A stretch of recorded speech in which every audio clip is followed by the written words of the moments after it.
الحمد لله وحده والصلاة والسلام على من لا نبي بعده أما بعد فأعوذ بالله من الشيطان الرجيم بسم الله الرحمن الرحيم يرفع الله الذين آمنوا منكم والذين أوتوا العلم درجات. وقال تبارك وتعالى في شأن حبيبه إن الله وملائكته يصلون على النبي يا أيها الذين آمنوا صلوا عليه وسلموا تسليما.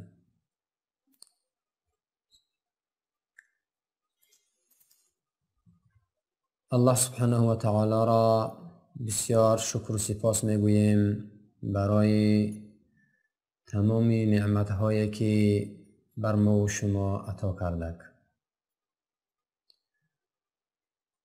الله سبحانه و تعالی بسیار ذات سخی هست که بر بندگان خوب و بدش نعمت عطا کرده است.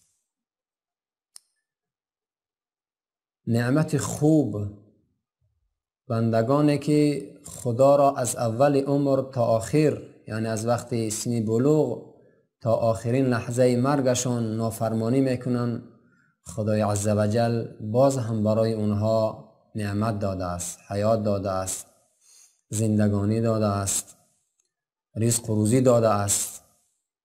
این عدالت خداوندی است که بر بندگانش خوب و بد در مشیت خداوند بندگان خوب و بد داخل هستند و برای همه‌شان نعمت عطا میکند. نعمت‌های الله سبحانه و تعالی آنچنانی زیاد هستند که اصلا شمردن اونها محال است. الله سبحانه و تعالی در سوره مبارکه ابراهیم می‌فرماید که و این تعدوا نعمت الله لا تحصوها. اگر بخواهید که نعمت من را بشمارید هرگز قادر نیستید که نعمت من را بتوانید بشمارید. این قدرت از ذمه شما خارج است. لذا در داد و ناداد خدای عزوجل شکرانه باید کنیم و شکر الله سبحانه و تعالی را شب و روز ادا بکنیم. اگر امروز ما و شما یک سرپناه داریم، یک خانه داریم که در اون زندگانی میکنیم، اگر امروز ما و شما یک پیراهن داریم بر تن میکنیم، اگر امروز ما و شما یک لقمه نانی که میابه میخوریم، باید سر تا پا سپاسگزار خدای عزوجل باشیم. چون که در دنیا در این شب و روز انسان‌های وجود دارد که خانه ندارن که زندگانی کنن، لباس ندارن که به تن کنن. انسان‌های وجود دارد که از گرسنگی در زندان‌ها جان می‌دهند. لذا برای ما و شما ضروری است که سپاس خدای عزوجل را ادا بکنیم. آیه که تلاوت شد آیه 11 سوره مبارکه مجادله می باشد که موضوع علم و جایگاه بلند علم را برای ما و شما بیان می کند. علم یک چیزی هسته که چیزی لاینفک زندگانی انسان هسته. یعنی در دنیا علم بزرگترین حیات و معنای حیات انسان هسته. بزرگترین جامعه و قویترین جامعه و مرزبون و بزرگترین ملت و پر افتخارترین ملت در روی دنیا همون ملت و همون سرزمین می باشند که تمام مردمشان اهل علم باشند، یا حداقل 90% اهل علم باشد. امروز اگر یک جامعه تمام نوع پیشرفتی را خود همون حکومت داشته باشد اما مردمشان بیسواد باشند، ملت اون کشور بیسواد باشند، اگر این جامعه به درد بخور نیست. جامعه که پر افتخارترین جامعه و ملت که بسیار صاحب عزت و شرف هستند در دین و دنیاشون، همون ملت می باشد که همه اشان اهل علم باشند، همه اشان از جایگاه رفیع علمی برخوردار باشند. العلم نور والجهل قبح.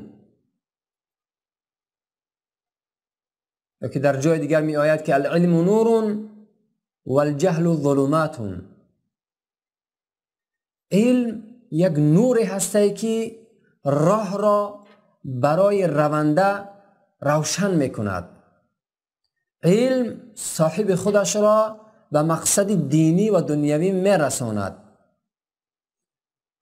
علم یک چیزی هسته که انسان را از چاله های بدبختی و تاریکی های جهل بیرون می کند. علم یک چیزی هسته که چشم دل انسان را باز می کند که خوب نظر بکند. این چشمی که در سر ما و شما هسته، این چشم را بلا تشبیه گل بروی شما حیوانها نیز دارند، اما اون چشمی که حقیقت را درک بکند و مقصد آمدنش بر دنیا را بفهمد، اون در دل است. یعنی دل میتواند اون را، قلب انسان میتواند اون را درک بکند. این قلب اگر از علم، از نور قرآن و سنت خالی باشد، مثل همون دل حیوانات می باشد. ببینید زمانه برای ما و شما نشان می دهد انسان‌هایی که اهل علم هستند و جامعه هایی که اهل علم هستند، مردمشان همهشان باسواد هستند، چقدر در ساحه دین دنیا پیشرفت میکنند. تنها علم آموختن در ساحه دنیا کفایت نمیکند. هر کسی که در ساحه دین تخصص و معلومات کامل دارد، بعد از اون برای تحصیل در ساحه دنیا می رود، این چنین شخصا بسیار شخصای قیمت و شخصانی بافهم می شوند، چون که دوتا علم را با هم جمع کردن، علم دین دنیا. و یا این که کسی که در ساحه دنیا بسیار علم دنیوی ماهر است، بعد ساحه علم دینی وارد می شود، چقدر شخصی با فهم و زیرک است. لذا ضروری است برای هر یک انسان که به اندازه توان در علم دینی و دنیوی بکوشد. همونگونه که رسول اکرم صلی الله علیه و سلم می‌فرماید که اطلب العلم من المهد الى اللحد. شما علم را طلب کنید از گهواره تا داخل گور. تا وقتی که در قید حیات هستی باید در پی دانش کوشش بکنیم و دانش به دست بیاوریم، چون که به علم پروردگار را نمیتوان بشناسی. شناختن پروردگار بدون علم بسیار محال است. اما وقتی که علم آموختی، قرآن مطالعه کردی، کتب احادیث مطالعه کردی، اون وقت میفهمی که پروردگار تو چی ذاتی هستی و تو چی کسی هستی و برای چی در این دنیا آفریده شدی. به همون خاطر علم، شخصا علم اسلامی، برای تک تک فرد مسلمان ها فرض و عین است که باید در پی طلب علم بشتابند و علم بیاموزند. همه علم برای انسان مفید است، مگر بعضی از اون علم هایی که شریعت مقدس اونها را منع کرده است. دیگر اون علم هایی که مفید هستند، خواه علم دنیوی باشد خواه علم اخروی باشد، باید کوشش بکنیم. موفق ترین جامعه، پیشرفت‌ترین جامعه در روی دنیا همون جامعه می باشد که مردمشان با سواد باشند، مردمشان اهل سواد باشند، نوابسته سواد اسلامی باشد یا دنیوی. جامعه که مردمشان به تحریم علمی روی درو هستند، نمی توانند کسب علم بکنند و مردمشان محروم هستند از سواد، واقعا این چنین جامعه رویش به زوال است. یعنی نمی توان این جامعه را جامعه پیشرفت گفت. جامعه پیشرفته همون جامعه های می باشند که مردمشان 90%، حداقل 85% اهل علم در وسطشون وجود دارد. الله سبحانه و تعالی در این آیه مبارکه می فرماید که یرفع الله الذین آمنوا منکم والذین اوتوا العلم درجات. آیه از ابتداش که یا ایها الذین آمنوا اذا قیل لكم تفسحوا فی المجالس درباره آداب مجلس هستی. اون آداب مجلس هم وقت رعایت می شود که اهل علم، اهل سواد باشند مردم. در آخر آیه الله سبحانه و تعالی می فرماید که از همون گروهی که مؤدب هستند در مجلس، بسیار با وقار و با ادب در مجلس ها برخورد میکنن، یرفع الله الذین آمنوا منکم والذین اوتوا العلم درجات. الله سبحانه و تعالی میگه که ما جایگاهی بلند میدهیم برای کسانی که ایمان آوردن از شما، بعد از اون والذین اوتوا العلم درجات، و کسانی که صاحب علم هستند ما برای اونها درجه علاهیده عطا میکنیم. یعنی اهل ایمان در پیش خدا جایگاه دارد و یک اهل ایمان که اهل علم هستی جایگاه این در پیش خداوند بلندتر هستی، چون که علم صفت از صفت خداوند هستی. الله سبحانه و تعالی کسی که دوست بدارد این صفت خودش را برایش عطا میکند. همان گونه که در حدیث نبی اکرم صلی الله علیه و آله فرماید که من یرید الله به خیرا یفقهه فی الدین. الله سبحانه و تعالی برای هر فرد و برای هر شخصی که اراده خیر کند و اون شخص را صاحب خیری قوی بگرداند، اون را فقیه در دین میکند. فهمش دین و قرآن را در قلب اون، در ذهن اون جا میکند. یعنی محبت علم را در قلب این شخص میرویاند، چون که این شخص به فکر طلب علم میشود و خروج میکند در راه خدا برای تحصیل علم و زحمت های را تحمل میکند.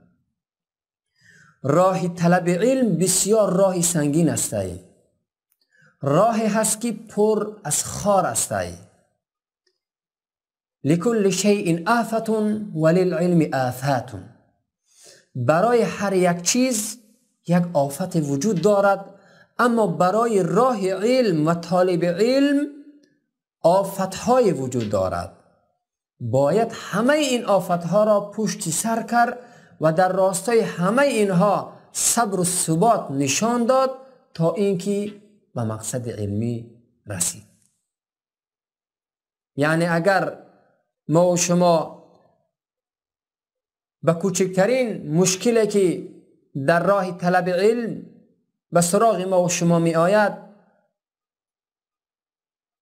دقت کنیم، نمی توانیم که کسب علم کنیم. راه خدا سخت است، راه تعلیم علم سخت است. هر علمی که باشد، علم دنیوی هم سخت است. مشکلات هایی که در کجا و کجا نیستن برای طالب علم سرازیر می شود. یکی باید طالب علم چه کار بکند؟ صبر و استقامت از خود نشان بدهد تا اینکه به مقصد اصلی برسد. همان گونه که در سیرت امام ابو حنیفه رحمت الله علیه بیان می شود، یکی از شاگردان معروفش، همان گونه که شما می دانید، امام ابو یوسف است. فرماید روز مادر امام ابو یوسف نزد ابو حنیفه می آید و عرض می کند به فرزندش که تو از دم تحصیل علم هستی، یعنی برای فراگیری علم آمدی، اما زندگی ما در اونجا دارد تباه می شود، یعنی کسی نیست از پس زندگی بشود. بیا اکنون ترک کن این کار و از دم زندگی بشو. ابو یوسف که خودش بسیار شخصی مخلص علم بود، بسیار کسی بود که خودش برای علم بسیار زحمت نکشید، وقتی این سخن رو از مادرش شنید بسیار ناراحت شد. می‌فرمایند که ابو حنیفه ابو یوسف را صدا کرد، گفت بیا اینجا. گفت مصرف عائله و خانواده شما روزانه چقدر است؟ هر روز چقدر مصرف می شود؟ خلاصه همون اندازه‌ای که در خانواده ابو یوسف روزمره یعنی مصرف می شد، ابو یوسف گفت مثلا این چنین هر روز برای ما در خواجگی ما مصرف هسته که مادرم امروز من را میگوید که کار را تحصیل علم را ترک کن و بیا دنبال کار که ما زندگانیمون خیلی دارد به عقب می رود.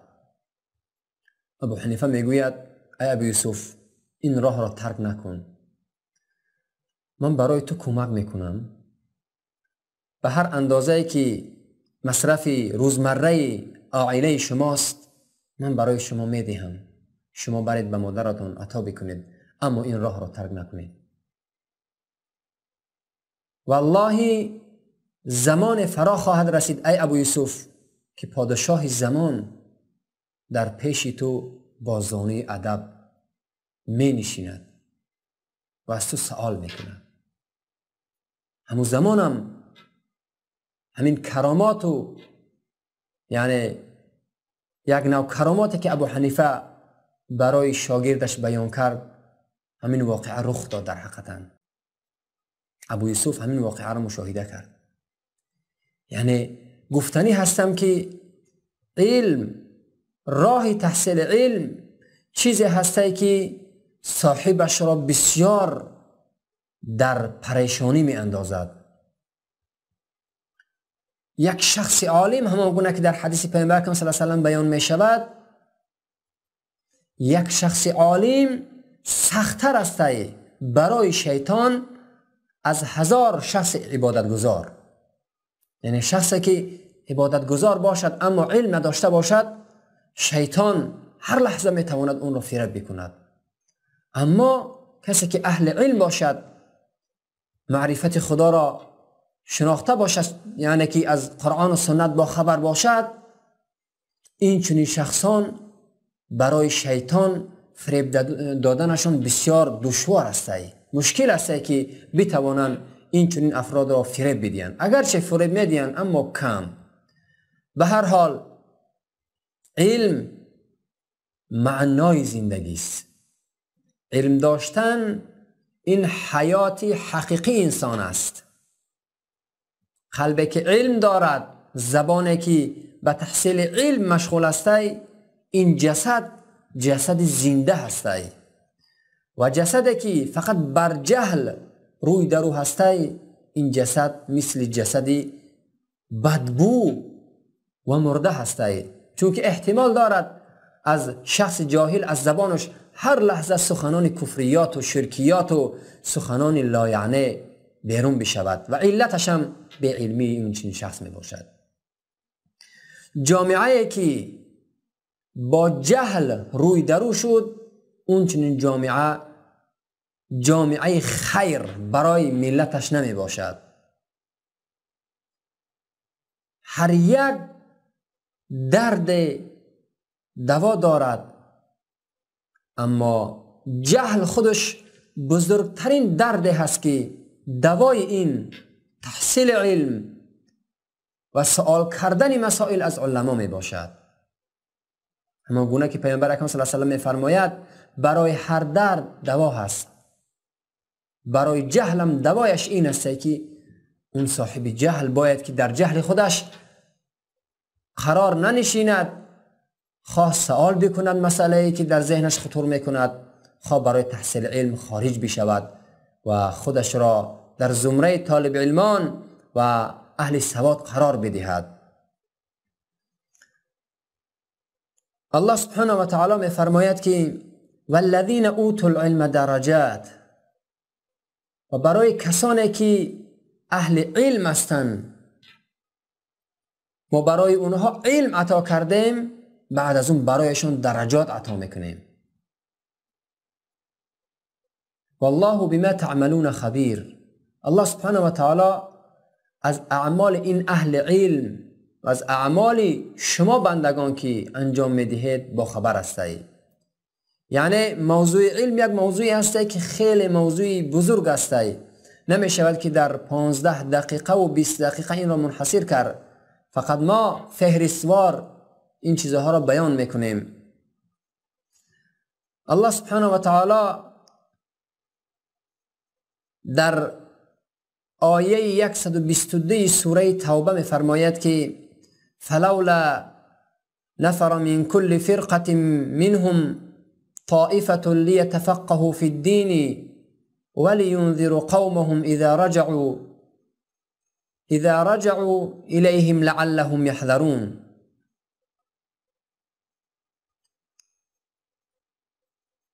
الله سبحانه و تعالی می فرماید که البته ضروری است برای شما نفرات از شما، یعنی از هر یک قوم و قبیله و از هر یک روستا مثلا اگر بگیم، باید گروه در راه تحصیل علم خارج بشوند. اگرچه از ابتدای این آیه درباره مؤمنان که رسول اکرم صلی الله علیه و سلم را خداوند خطاب میکند که شایسته نیست که همه مؤمنان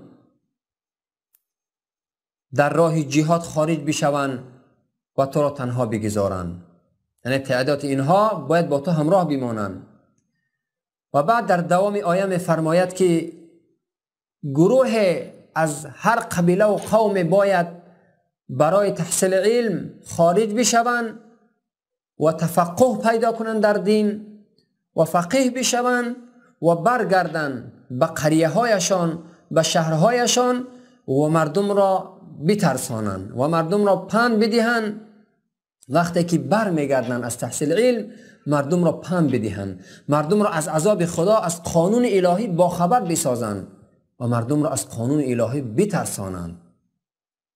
خداوند امر میکنه که از هر یک قوم و قبیله باید گروه خارج بشوه و علم را فرا بگیره و برگرده و برای مردم تعلیم بدهد و مردم را از دین و قرآن و از آیین حقیقی اسلام با خبر بسازد.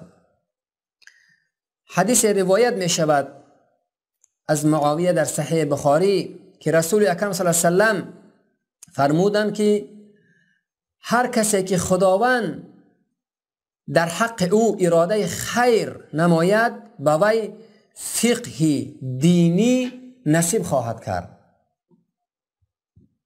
یعنی هر شخص بخواهد، خداوند بخواهد که هر شخص را صاحب خیر بکند، برای اون علمی دین عطا میکند، فقه دینش میکند.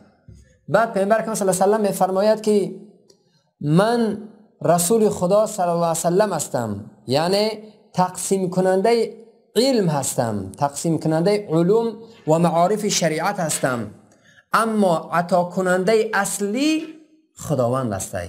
به همین خاطر میبینیم که بعض طالب علمان در راه خدا خارج میشوند، 5 سال 6 سال زحمت میکشن، علم میگیرن، اما اصلی همون علم خداوند برای اونها عطا نکرده است که خداوند از علم اونها کار بگیرد.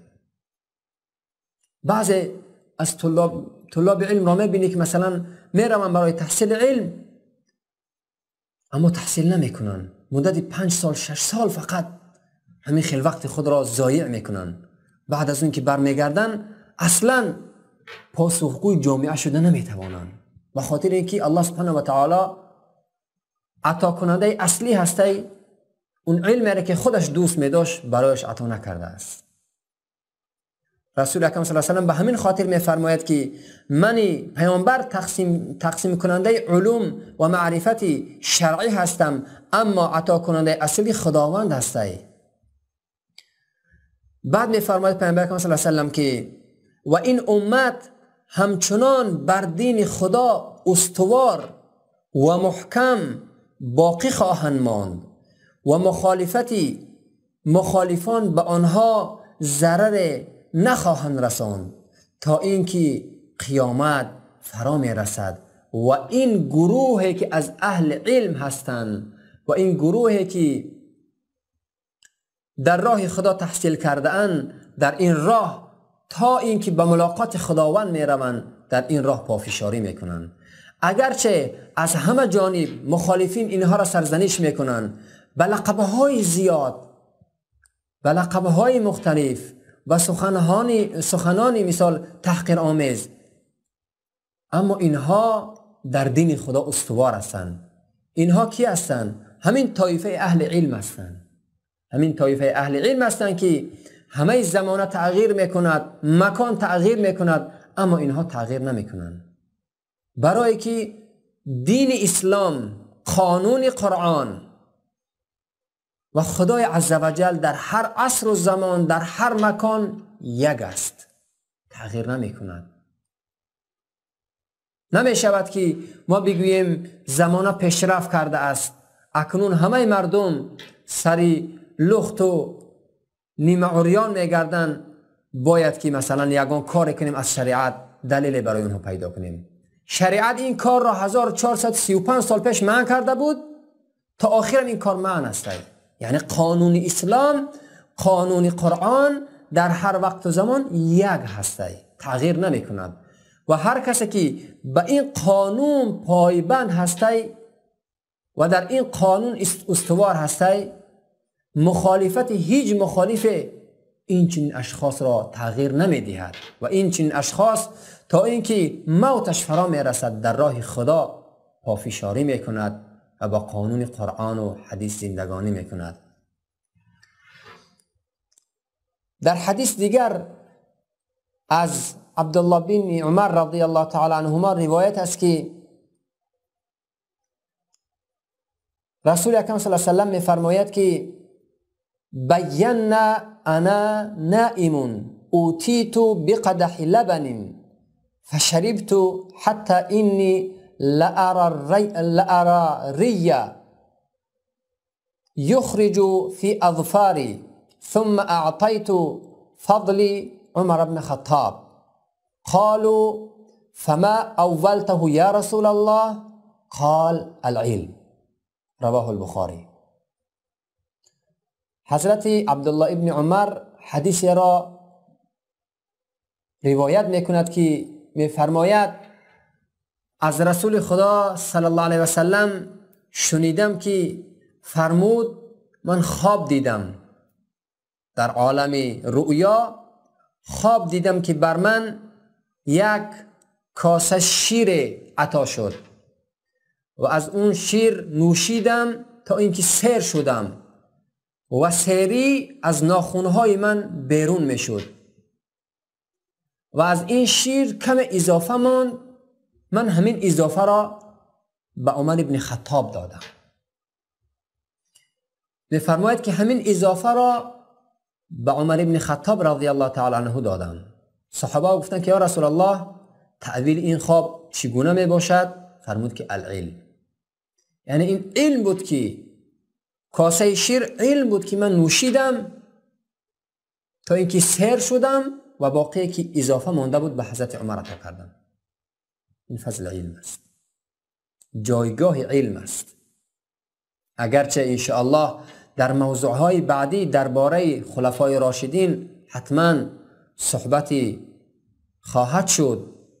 اینجا جای بیان فضل حضرت عمر نیست الان این موضوع، ولیکن این حدیث بیان علم است که پیامبر نوشیدن همین شیر را تعبیر به علم کرد که این علم بود. من نوشیدم، در تگ کاسه کمی باقی مان، در زیر کاسه من این را به حضرت عمر عطا کردم. به همون خاطر هر جامعه‌ای که با علم زندگانی میکنن اینها جامعه موفق هستند. به همون خاطر ضروری است برای تک تک فرد مسلمان که در راه خدا برای تحصیل علم خارج بشود و کسب علم بکند، خواه علم دنیوی باشد خواه علم اخروی باشد. ما و شما در فرارسیدن عید رمضان قرار داریم، عید سعید فطر، و یک چند روز دیگر نمانده است، 2 روز دیگر یا 3 روز دیگر باقی هستی. پیامبر اکرم صلی الله علیه و سلم می‌فرماید که هنگامی که شما ماه را دیدید روزه بگیرید و هنگامی که ماه را دیدید عید کنید. و اینکه ما و شما در آخر ماه رمضان قرار داریم و برآمدن ماه مبارک رمضان است، نمیدانیم به آمدن عید خوشحال بشیم یا به خروج ماه رمضان غمگین بشیم. واقعا تنها خارج شدن ماه رمضان غمش تنها نیست برای ما، یعنی تنها یک غم خارج شدن ماه رمضان نیست که ما غم بخوریم که رمضان خارج می شود، چون که ماه رحمت خارج می شود، ماه مغفرت خارج می شود، ماه آزادی گردنها از جهنم دارد می رود. غم این یک طرف، اندوهی فراق رمضان، الوداع رمضان یک طرف، و مشکلاتی که امروز بر سر برادران ما و شما در غزه می آید و این یک طرف دیگر است. واقعا در این شب و روز در رسانه های خبری مشاهده می شود که بدترین وضعیت را برادران و خواهران و پدران و مادران ما و شما در غزه بدترین وضعیت را دارند. یعنی صهیونیست غاصب با تمام قدرت هسته‌ای خودش که دارد در دست، هم نیروی دریایی، هم نیروی هوایی، هم نیروی زمینی، اعزام کرده است به نوار غزه و بدترین رفتار و کردار را با مسلمانان غزه‌ای دارد انجام می‌دهد. دعا بکنیم که الله سبحانه و تعالی این مردم را از چنگال این ظالمی که خونخوار است نجات بدهد.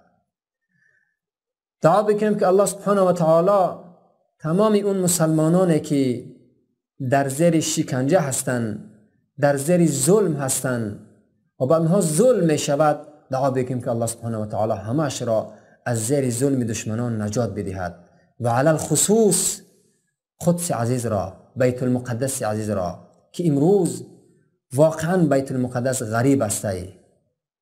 عمر ابن خطاب نیست، صلاح الدین ایوبی نیست که یک بار دیگر بشتابد بر قعر یهود و بشتابد بر قلب صهیونیست و اینها را تیکه و پاره بکند و قدس عزیز را از چنگال این ظالمین آزاد بکند که در این شب و روز نشان میدهند رسانه های خبری که در داخل بیت المقدس زنان لخت مشغول ورزش هستند.